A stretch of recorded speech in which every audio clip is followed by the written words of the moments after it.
Pemakaman Ali Khamenei tanpa kehadiran pemimpin tertinggi Iran Mojtaba Khamenei diiringi kembali memanasnya perang antara Amerika Serikat dan Iran. Lalu bagaimana eskalasi perang antara AS dan Iran setelah pemakaman Ali Khamenei? Kita bahas bersama dengan pakar strategi militer dan juga pertahanan dari Pusat Pengkajian dan Penerapan Angkatan Udara yang juga merupakan alumni US Air War College, Agung Sesongkojati. Selamat petang, Pak Agung.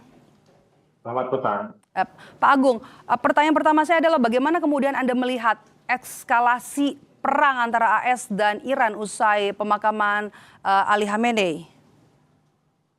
Eskalasinya adalah suatu hal yang memang akan terjadi pada saat Amerika sedang terikat pada MOU dengan berisi schedule untuk perundingan damai dengan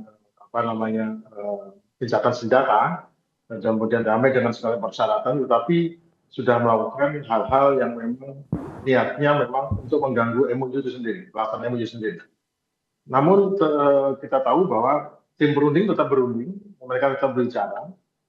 Namun dalam hari ini selama perundingan berlangsung, Trump memberikan tekanan-tekanan berupa ancaman, berupa tekanan dan berupa lain-lain, dan akan memerintahkan juga untuk tetap melaksanakan Freedom Project, yaitu diam-diam meminta kapal-kapal untuk keluar di luar kesepakatan yang diberikan kepada Iran, yaitu kesepakatan dalam 30 hari pertama, Iran akan mengatur demi keamanan dan keselamatan di Hormuz, setelah itu baru sampai 60 hari. Tapi nyatanya pada saat Iran mengatur, Amerika sudah juga dengan mungkin kekhawatiran ataupun kecemasan bahwa nanti Iran akan sangat kuat diakui di Selat Hormuz sebagai pengendali Selat Hormuz, akhirnya diam-diam melakukan hal-hal yaitu seperti meminta secara diam-diam beberapa negara seperti Saudi, Qatar, dan Uni Emirat untuk diam-diam melepaskan kapalnya melalui jalur yang lain dengan cara mematikan lampu, mematikan transpondernya, dan akibatnya Iran tidak punya pilihan lain untuk menembak itu. Dan apa yang dilakukan Iran itu dalam kerangka menjaga keselamatan, keamanan di situ. Dia harus tegakkan itu karena sudah diperingatkan, dia melanggar. Dan akhirnya sama Iran diserang, Amerika mengklaim dia tidak memprovokasi Iran. Klaimnya adalah Iran melakukan serangan mengganggu navigasi. Karena memang yang dibutuhkan adalah tuduhan-tuduhan atau framing bahwa Iran itu merusak keselamatan pelayaran dengan menghantam ini. Tapi tidak disebutkan kenapa menghantam. Karena dia melewati jalur yang tidak ditentukan oleh Iran. Karena Iran memiliki wewenang dalam 30 hari untuk mengatur jalur itu. Itu yang tidak disebutkan. Ya biasa, framing media, apalagi media barat, pasti bermain seperti itu.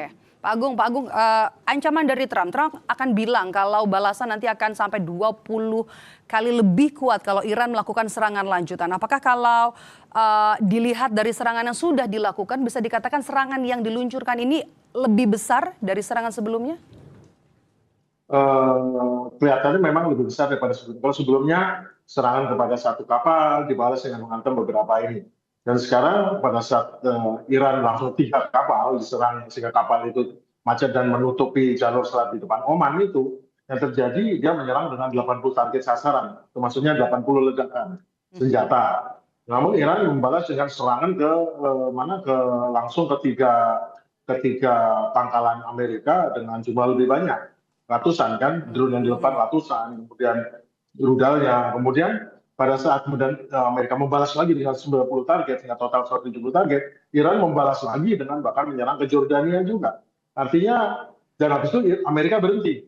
Nah, ini sama juga dengan part berikutnya bahwa yang balas terakhir Iran, berarti Iran menghantam kapal, serangan balasan pertama dan kedua, Amerika hanya kedua, jadi artinya benar berhenti. Artinya ya memang Amerika membutuhkan serangan senjata hebat untuk menunjukkan saya menyerang Iran loh, untuk memenuhi harapan daripada orang-orang yang memang menginginkan Amerika menyerang. Tapi prakteknya situasi tidak berubah. Tetap Iran memegang Selat Hormuz, Amerika tidak masuk Hormuz, tetap minyak keluar meskipun di waivernya itu dicabut, tapi tetap minyak keluar kan. Karena pada akhirnya tetap aja kondisi tidak berubah, Iran memegang Selat Hormuz. Namun sekarang Amerika Trump bisa mengatakan, wah Iran udah saya aja ini. Tapi perundingan jalan terus. Tapi bagaimana kemudian membaca kekuatan Iran saat ini?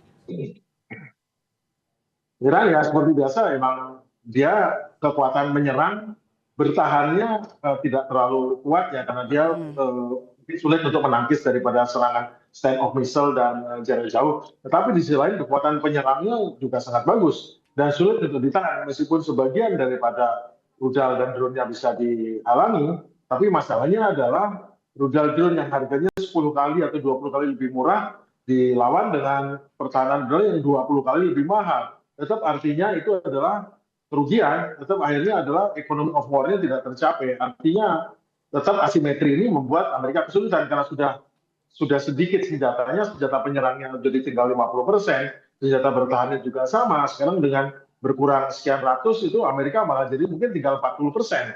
Itu kan membuat masalah besar. Namun kan bagaimana juga tentara Amerika ataupun militer Amerika juga kelihatannya harus mengikuti pada perintah presidennya yang tidak terlalu memperhitungkan untung dan rugi.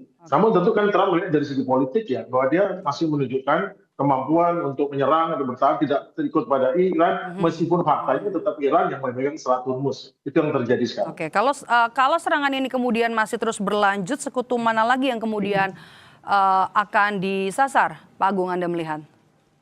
Nah, kelihatannya kan sekarang Iran dekat sama Qatar, dekat sama Oman, dekat sama Saudi. Jadi mungkin sasarannya kalau yang lain mungkin Saudi diserang tetapi bisa ditangkis.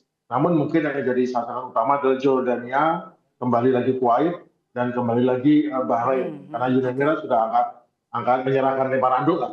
Tetapi yang jelas Bahrain, Kuwait, dan Jordania itu serangan banyak dan itu sudah jerit-jerit juga pemerintah itu kepada Amerika. Nyatanya Amerika menghentikan serangan kan. Sekarang lagi damai lagi dan sekarang nanti mereka ngomong lagi.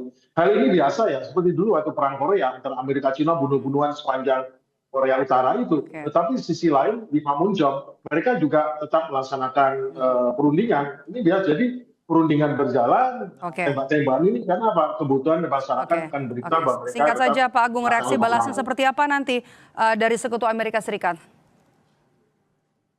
Sekutu Amerika ini tidak akan membalas karena mereka tahu mereka adalah proksi. Jadi kalau mereka membalas mereka dapatnya resiko lebih besar. Di masa depan Iran tetap tetangganya, Amerika tidak. Tapi yang jelas Amerika sudah tidak mendapatkan posisi sebagai adidaya di Timur Tengah dan kelihatannya negara-negara Timur Tengah akan merestrukturisasi mengenai arsitektur keamanan regionalnya di mana peran Turki, peran Mesir, peran Iran dan peran Pakistan akan memegang peran lebih banyak serta Saudi. Sehingga mereka akan bentuk struktur keamanan sendiri yang mungkin tidak tergantung dari Amerika tapi mungkin berafiliasi dengan Cina atau Rusia. Baik, terima kasih sudah berbagi perspektif bersama kami di Kompas Petang hari ini. Terima kasih Pak Agung, sehat selalu.